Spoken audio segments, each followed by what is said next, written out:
Okay, questions for Damian Lillard.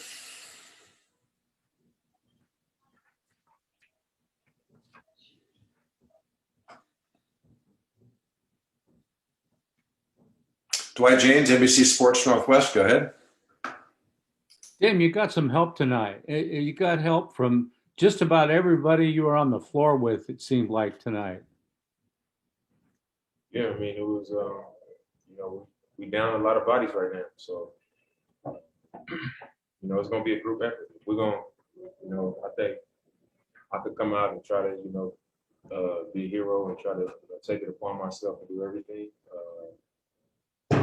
Or I could, play a team game and, empower other guys and give guys the opportunity to do what they're capable of doing. We know what Hoodie is capable of doing with the opportunity. He can score with the ball in his hands. He can use pick and rolls. He can post up. GT can score with the ball in his hands. He's a great catch and shoot guy. He can put it on the floor and pull up. He can get to the rim and draw fouls. Ennis, Melo, guys are capable. And, we got a lot of guys that are capable of doing things. And if we're going to win games and not just, compete and come up short, and it has to be a collective effort. And, I think tonight, especially, everybody played well. Everybody stepped up and brought a lot to the table. And, that's why we won this game. Dave, you think you got more of a Robert Covington kind of game from Robert Covington? This is the guy that we've seen in the past in the league, right? Yeah. It's a long season. You go through shooting struggles. You go through great shooting stretches. You never know when a guy comes to a team when they're gonna get comfortable and when things might click for him. But we just continue to trust him, and have faith in him. When he's open, we swing the ball to him. When we see his guy helping, we hit him, and we need him to make those shots. And I think, like I said before, in a game like tonight, we got to be able to count on each other and give each other the opportunity to get things done. And tonight he made shots. He rebounded the ball well. He was communicating. He was active, and that's the kind of effort and game that we're gonna need from him. We're gonna be a good team going forward. Next question, Casey Holdall, Trailblazers.com. Damian, you don't do the wrist tap very much anymore, and you didn't do it tonight, but you did look at your wrist there after you made that last three. Why? I guess as someone who's turned in a lot of these performances like this, I'm curious why you felt that way tonight.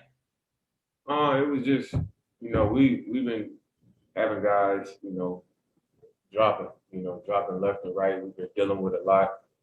And I've been dealing with some nagging things myself. Even coming into tonight, I felt like I could barely move out there to start the game.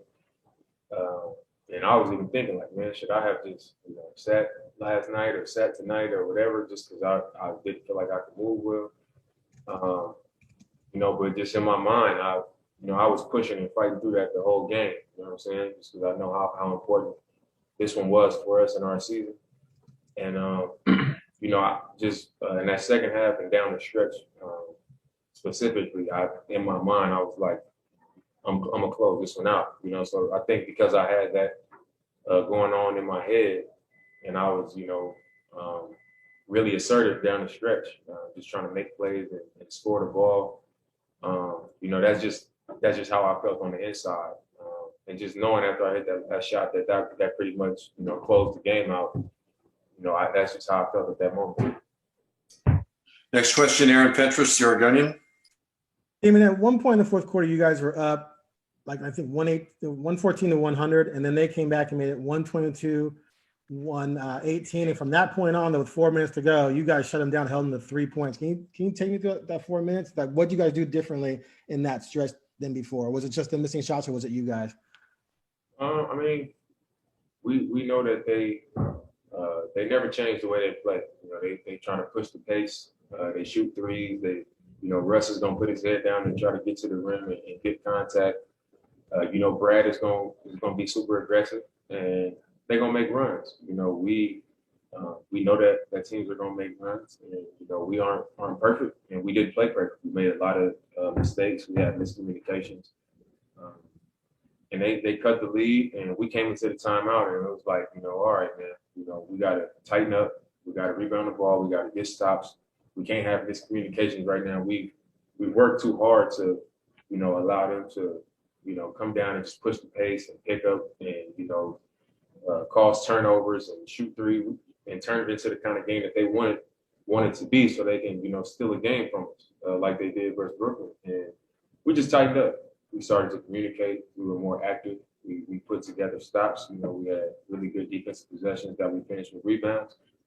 And on the offensive end, we just got quality possession. We weren't in a rush. We set screens. We went to the actions that we wanted. We got the people involved that we wanted, and we closed it out. Got time for 2 more questions. Jimmy Hudson, NBC Sports Northwest. Damian, you were talking about the nagging injuries, and Coach Stotts mentioned with Simons that he's dealing with a hamstring injury. Did you talk to Ant, and do you know what happened there? I didn't even know. I didn't even know until, you know, he just kind of let us know, like, all right, you know, the rotation going to look different. We're going to have to put some guys in. I know he put CJ in today, you know, for a stretch. And that was when I really was like, you know, is he hurt? And I remember during the timeout, I went up to Ant and I was like, you good? And he was like, yeah, I'm good. And I was like, well, you need to go say something. Like, you need to go say, I feel fine and I can play, because, you know, we all dealing with stuff. You know, obviously you want to be smart, but if you feel comfortable enough to play, then you need to speak up and say that, because this is a game that, you know, we shorthanded enough. And if you feel good enough to be out there doing what we need you to be doing, then you need to speak up. And he was like, all right. And that was that. Final question, Jason Quick, The Athletic. Dame, what's making it difficult for you to move well? I think just I think going back to like my 5th year in the league, I've always had you know, like this abdominal issue, you know, where like it just locks up and tightens up and it's hard to move. And usually it's like a massage and cold tub and a lot of activation stuff that I do.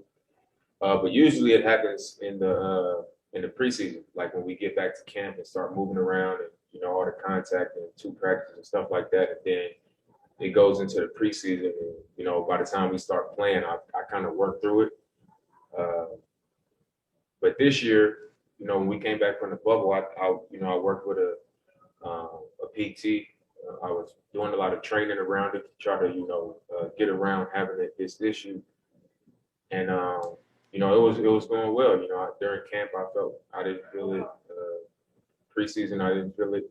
Our first, you know, 14, 15 games, I didn't feel it. And then against OKC, I got bumped on a play, and I tried to brace myself to stay on balance, and I felt it kind of like it irritated. And then each game after that, it's just been, you know, getting irritated. And against Houston, I think it was against Houston, I got bumped in the 3rd quarter and I couldn't move. You know, you probably remember some possessions down the stretch against Houston where I just couldn't turn the corner, and it was because I just couldn't move well. And then, you know, each game from there, I've been managing it. You know, it's not something that's like that I'm concerned with or nothing like that. But it's just it's nagging. You know, it's kind of like it's irritating, and it stops you from moving how you want to move. You know, but something that it's not new. Something that I've always dealt with. It's just coming at a different time of the year. Yeah. Okay, we'll wrap it up there. Oh, go ahead. Quick, you got one more? Yeah. Hey, I talked to Zach today, and he mentioned that Zach who? Collins. And he mentioned that he thinks you guys are going to be okay because he likes the vibe of this team. And I'm wondering that if you have any thoughts on that, about the vibe and how you guys have been and interacted.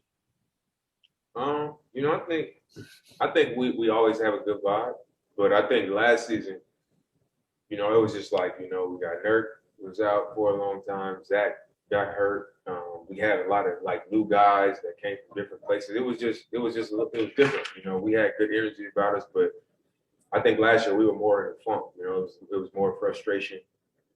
You know, more irritated. You know, it was a lot more of that throughout the course of the season because we were coming off Western Conference Finals. We expected a lot better. You know, we were struggling. All those things kind of caused it to be like this different. You know, it wasn't the energy was optimistic, but it wasn't great. You know, it wasn't, you know, always positive and upbeat. And I think with this group, we do have that. You know, we came into camp, everybody was excited. We felt like it was going to be a good year. And I think that's what he means. You know, Zach was around the team a lot, you know, before he had to go have surgery. And it's just it's good energy around our team. You know, we work out together. You know, there's a lot of interaction in the locker room. It's just really it's genuine good energy, you know, around the team. You know, even through our struggles. And I think once we do get healthy and all of our guys come back, us having that type of positive energy and guys being forced to kind of grow because of the opportunity that's been presented is going, you know, we're going to be okay because of it. Okay, we'll wrap it up there. Thanks, Damian. So I will have Mello next.